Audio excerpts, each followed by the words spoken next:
Assalamualaikum warahmatullahi dan salam sejahtera kepada bangsa Walaberi sekalian. Video kita pada kali ini nak bertanyakan satu soalan sebagai pemula video kita. Tidakkah Datuk Seri Anwar Ibrahim dan juga Rafizi Ramli serta para jabatan menteri ada satu guru awal yang sama? Ke guru awal lain-lain masalahnya? Kita intro dulu.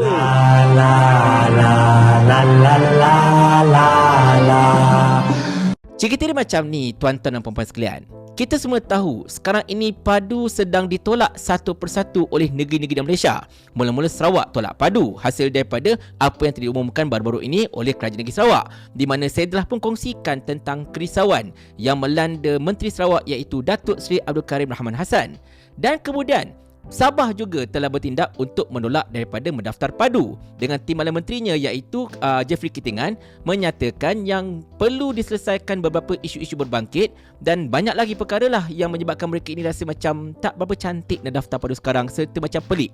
Kenapakah kerajaan begitu bersungguh-sungguh hendak memaksa rakyat untuk mendaftar padu ini? Sedangkan kata mereka, kalau setakat untuk mendapatkan subsidi bersasar dan sebagainya, guna je lah data yang ada dekat e-Kasih ke, dekat skim Tunai Rahmah ke dan macam-macam lagi. Tak payahlah buat satu lagi sistem bersepadu konon-kononnya, tetapi akhirnya kita ada isu dengan keselamatan data dan macam-macam lagi. Dan hasil daripada penolakan-penolakan serta bangkangan daripada dua negeri itu utama yang boleh kita katakan antara penyumbang kepada wujudnya kerajaan perpaduan madani ini, Datuk Seri Anwar Ibrahim dilaporkan telah meminta Rafizi Ramli, Menteri Ekonomi yang juga merupakan mastermind utama di sebalik pelancaran padu ini untuk menjelaskan kepada jemaah menteri tentang padu, seterusnya untuk merungkai beberapa persoalan yang melanda.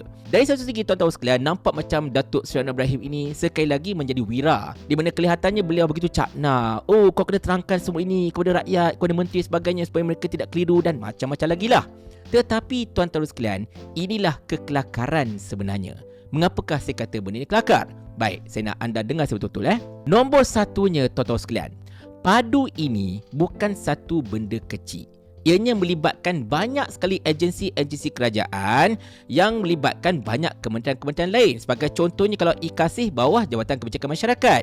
And kemudian kalau STR pula mungkin bawah Kementerian Kewangan dan macam-macam lagi. Jadi, adalah satu benda yang pelik bila padu ini dibuat tanpa pengetahuan kementerian-kementerian yang berkait. Dan sekiranya kalau kementerian-kementerian lain itu tahu tentang padu ini dan sebagainya, sudah tentulah menteri mereka pun tahu.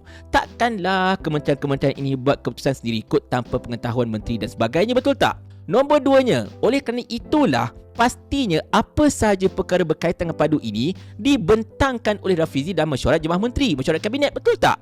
Takkanlah benda sebesar padu ini tuan-tuan sekalian, Rafizi tak bentang dekat mesyuarat kabinet. Itu namanya membongak tuan-tuan. Benda kecil-kecil anak pun boleh masuk dekat mesyuarat kabinet. Sebagai contohnya tentang harga gula masuk mesyuarat kabinet, tentang pasti ke apa boleh masuk mesyuarat kabinet. Takkanlah pasal padu yang akan melibatkan lebih kurang 30 juta lebih rakyat Malaysia ini tiba-tiba tak dimasukkan mesyuarat kabinet. Pelik tuan-tuan. Dan seandainya kalau betul padu ini memang dah dibincangkan dalam mesyuarat kabinet, takkanlah menteri-menteri tak faham lagi kot. Takkanlah dalam mesyuarat itu Rafizi tak menjelaskan dengan tuntas dan juga dengan terperinci tentang padu ini masalahnya. Takkanlah masa mesyuarat itu para menteri ini tidur, ataupun mungkin masa mesyuarat itu Rafizi dia cerita benda yang jargon sampai menteri pun tak faham apa dia cakap masalahnya. Menteri kata, oh ya ke, macam tu ke, okeylah, tak apalah, bolehlah, itulah ini. Tengok-tengok bila orang duk petikaikan, dia pun oh, macam tak best, tak betul je benda ni kan. Macam kelakar pula. Tak kelakar ke rasanya? Saya rasa kelakar gila tau. Dan yang paling utama sekali, Datuk Seri Anwar Ibrahim ini ialah Menteri Kewangan juga selain daripada Perdana Menteri. Dan macam saya katakan tadi, ada item-item yang dalam padu ini melibatkan kementerian beliau. Takkanlah selaku Menteri Kewangan merangkap bos kepada menteri-menteri dekat negara kita ini, Datuk Seri Anwar Ibrahim tak tahu berkenaan dengan perjalanan padu. Takkanlah beliau tak boleh jelaskan dan sebagainya kepada Abang Jo ke, kepada siapa ke dan sebagainya. Jadinya, anda kata kalau Datuk Seri Anwar Ibrahim ini, katakanlah dia betul-betul tak tahu, adakah bermaksud kerajaan ini dysfunctional? Mereka buat kerja seorang-seorang macam tu je, tak bincang itu, tak bincang ini, pop tu timbul padu, pop tu timbul benda ini kan. Macam kelakar. Nampak sangat macam kerajaan ini tidak bergerak sebagai satu unit, dan kerajaan ini kerajaan syok si. Masing-masing buat keputusan ikut kepala sendiri je masalahnya. Sebab itulah kita dapat kerajaan yang kelang kabut macam sekarang ini, betul tak? Tetapi itu mengambil kira kalau Datuk Seri Anwar Ibrahim benar-benar tak tahu dan minta Rafizi tolong jelaskan. Katakanlah kalau itu bukanlah kesnya, Katakanlah kalau Datuk Seri Anwar Ibrahim benar-benar tahu, maka di sini tuan-tuan sekalian, saya beranggapan seolah-olahnya Datuk Seri Anwar Ibrahim cuba untuk menjadi hero sekali lagi. Cuba untuk meletakkan diri beliau sebagai penyelamat rakyat, sebagai orang yang prihatin, orang yang cakna, orang yang orang kata apa, oh kita akan menyelesaikan segala masalah, Mr. Problem Solver. Dengan menjadikan Rafizi Ramli sebagai kambing hitam pula pada kali ini. Jadinya tuan-tuan sekalian, semua ini membangkitkan satu persoalan. Adakah benar-benar kerajaan ini faham apa yang mereka buat sebenarnya? Adakah kerajaan kita ini benar-benar tuntas, benar-benar lumat dengan apa saja keputusan yang mereka buat? Ataupun mereka ini sebenarnya jenis buat saja keputusan and then fikirkan akibatnya pada kemudian hari? Biasanya saya nampak macam tu lah. Mereka buat keputusan hari ini, besok lusa bila orang hantam, oh kita U-turn dan sebagainya. Pelik-pelik tuan-tuan sekalian, betul tak? Dan Rafizi pun tak membantu. Setiap kali beliau membuat sebarang penjelasan berkenaan padu, dia berbalik-balik. Dia berputar-putar pada tempat yang sama sampai benda yang sepatutnya diterangkan tidak diterangkan. Antara persoalan yang paling besar kita tanyakan ialah siapakah pihak yang akan bertanggungjawab berkenaan dengan keselamatan data ini? Adakah akan ada mana-mana pihak ataupun kerajaan sendiri, mungkinkah mereka akan bertanggungjawab sekiranya kalau berlaku data breach? Dan bagaimanakah mereka hendak melakukan tanggungjawab tersebut? Adakah dengan membayar pampasan ke sebagainya dan macam-macam lagi lah. Tetapi persoalan itu sampai kesudah tidak dijawab, sampai kesudah tidak ada sesiapa pun yang sudi menjelaskannya kepada rakyat.